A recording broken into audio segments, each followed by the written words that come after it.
And away we go. It is the Nightcap, brought to you by Galactic Fried Chicken, right here on BearcatJournal.com, www.galacticfriedchicken.com. Go get the app. They will bring it right to your front door, pretty much anywhere inside the 275 loop, or make your way down to Dayton, Kentucky.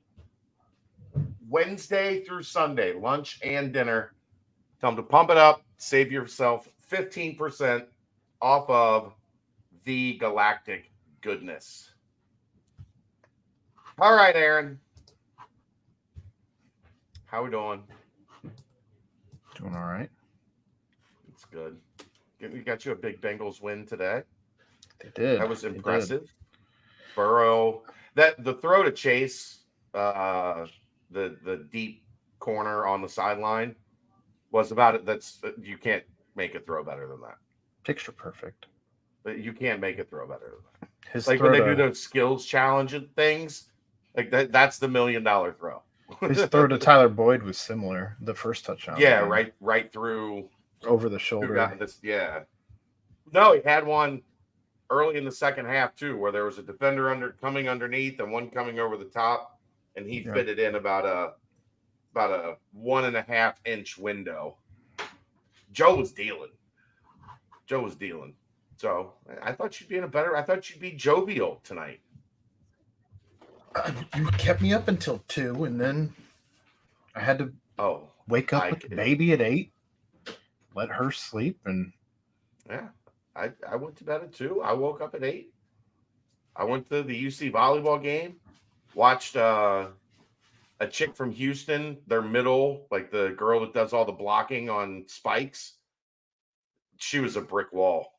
She looked like she was like 27 years old. She's like 6'4", and just every time UC hit, she just was standing there. Goodness. Saw Tobes. Apparently the locker room should be ready in a couple days. Nice. I haven't. I've heard incredible things. Hopefully I'll get in once they get everything ironed away. I want to try the nap area. Well, I was thinking about that. Those nap cubicles have to be much larger than cubicles to fit basketball players. Yeah, so, I think 8 feet long by 4 feet wide. I think they are. That's wild. Yeah, it's not a nap cubicle. That's a bedroom. Well, there are people in New York City with apartments smaller than that. They got to get the 7 by 3 bed. So they got with a shared bathroom. But I've heard great things. I'm excited. So forward to seeing it. Yeah, I can't wait. It's from what I've heard, it is vastly different than the space that they left. Actually, he told me the locker room now is the size of what the entire area used to be. The locker room, the lounge, and like the kitchen, like area where they ate and stuff. That's just the locker room now. And then they have their own separate giant lounge that is going to have a pool table and video games and arcade games set up. Nice. Yeah, I'm pretty excited to get in there. He was hyping me up today. Tobes, how about Tobes working on a Sunday? Said he was in at like 6 or 7 this morning and was still there at like 2 o'clock when the volleyball match was going on. Guy's worker. Always has been. Yeah. All right, let's get to week 9 in the Big 12. Boy, top of this conference is a real mess right now. Oklahoma.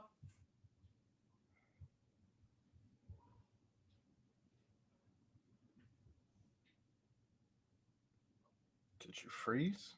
Did I lose you? Did you lose me?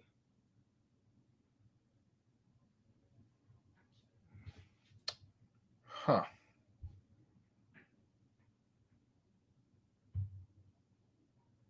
This is a long pause. Am I back? You're back. Oh, hi.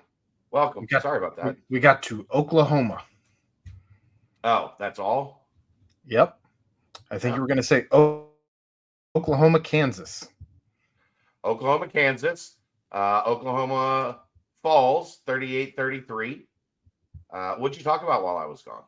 I just asked if you were gone or if I was gone, and then commented about how long a pause it was. That's going to be a great segment. I'm really excited. It's a good thing it's not on the pod. It's not on the podcast form. It's just here. 38-33 Kansas. Kansas gets up early. Oklahoma storms back. Kansas does just enough to hold on at the end. Not a great day for Dylan Gabriel. Actually threw almost the exact same Sauce Gardner pick six early in that one. I mean, it was dialed it up, didn't stared the guy down, jumped the route, all arms and legs from the guy that picked it off into the end zone. It was eerie how similar that looked. He did have 3 rushing touchdowns on his 14 carries.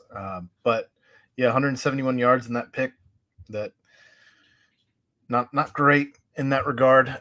Jason Bean's really good. He had a rushing touchdown himself, also 218 yards, although he did have 2 picks, but did enough to win the game. He's no longer a backup quarterback. No, he's the guy. He's the quarterback. That guy has won enough and started enough at Kansas. He is no longer the backup quarterback. He's the quarterback. You beat Oklahoma and end up with the field goal posts in the lake. You 55 seconds left. Balls of steel. Yeah. Well done.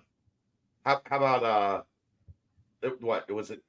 17 in a row, 18 in a row times that Oklahoma had beat Kansas, and Kansas beats them on the way out the door and gets bragging rights. They're when are they ever going to play Oklahoma again? Oklahoma will never schedule them again. Right. So now Kansas gets the one up forever.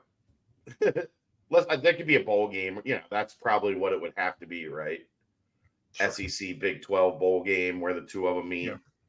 Yeah. But they're not generally in the same bowl class. Oklahoma's in New Year's 6 bowls, and Kansas is in toilet bowls. I don't look for Oklahoma or Texas to go out of their way to schedule for a non-con anyone from the Big 12 for a long time. You could maybe you get enough political pressure that Oklahoma State play out of conference. Right. You may have to visit some of your rivalry at some point in the next decade or two. Right. But outside of that,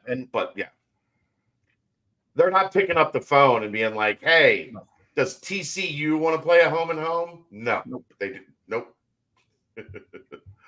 But that's big for Kansas. I mean, they are right there.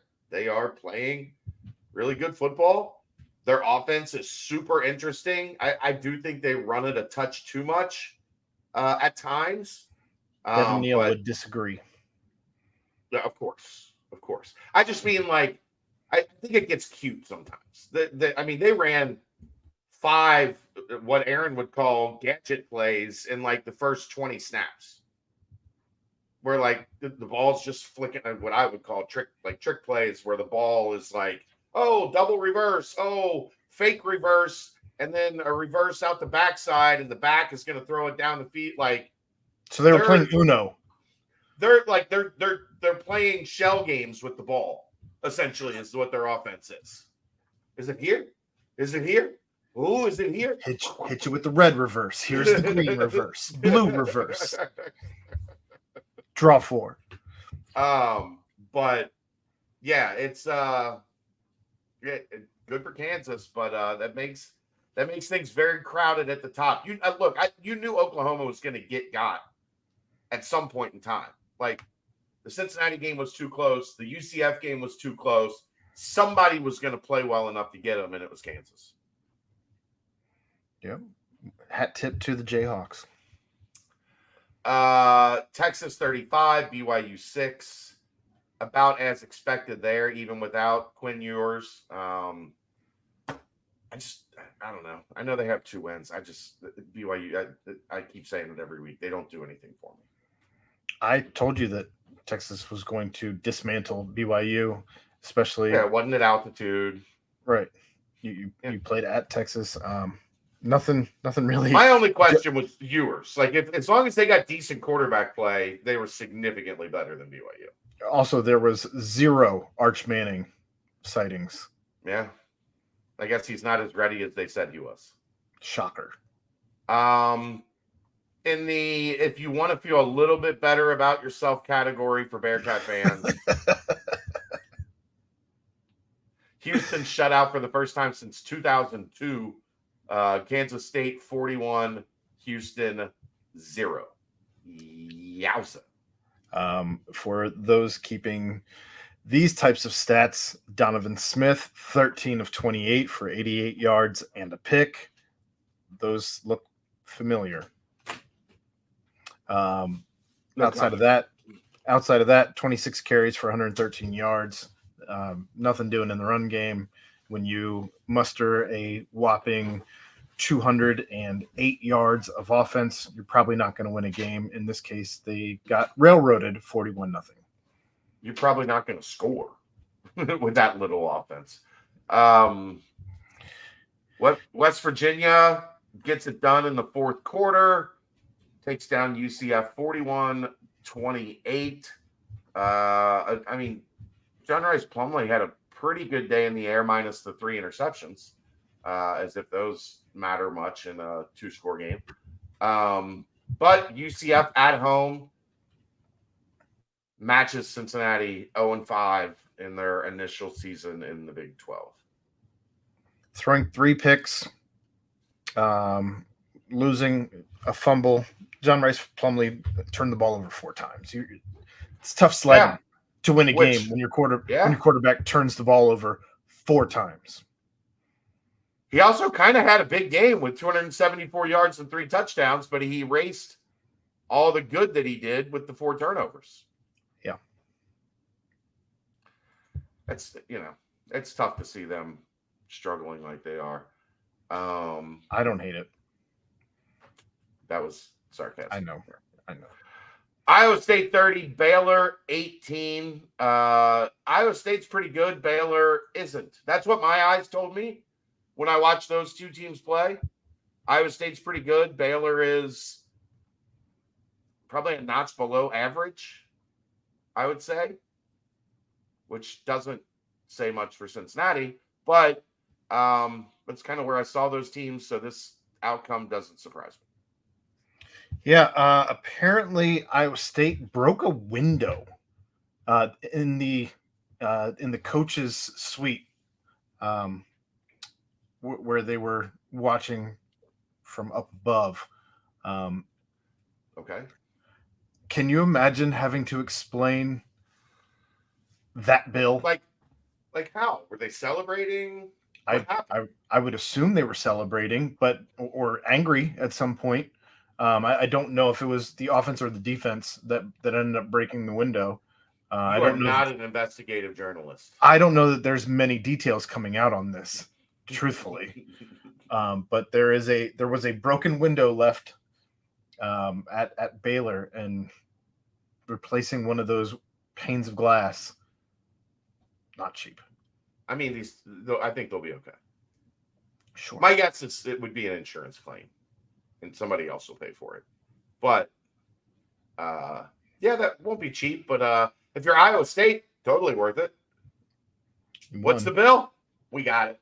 5-3. When we were talking several games ago about Matt Campbell potentially being on the hot seat. Dave Aranda doing himself 0 favors this game, but yeah. And then the other game we're not going to talk about. I don't want to. I don't either. I've been trying to write about it all day, and I'm like, I regret nothing. What do you want me to say? Like, what do you want to hear from me right now? Nothing I'm going to say is going to make anyone feel any better. Well, the good news is this particular show on Sunday nights is not for where we talk about that game. Yeah. Can't wait to hear Brent and Ryan talk about it for 2 hours tomorrow night. Oh. Hooray. Basketball season, though, starts in like, what, 8 days? Yeah, next Sunday, in this spot, we'll have the BBP and a nightcap on Sunday as we get ready for opening night of the basketball season. Great. And we talk about whatever happened against UCF. God help us all. That's the nightcap. We'll see you next time. Brought to you by Galactic Fried Chicken, right here on BearcatJournal.com. See ya!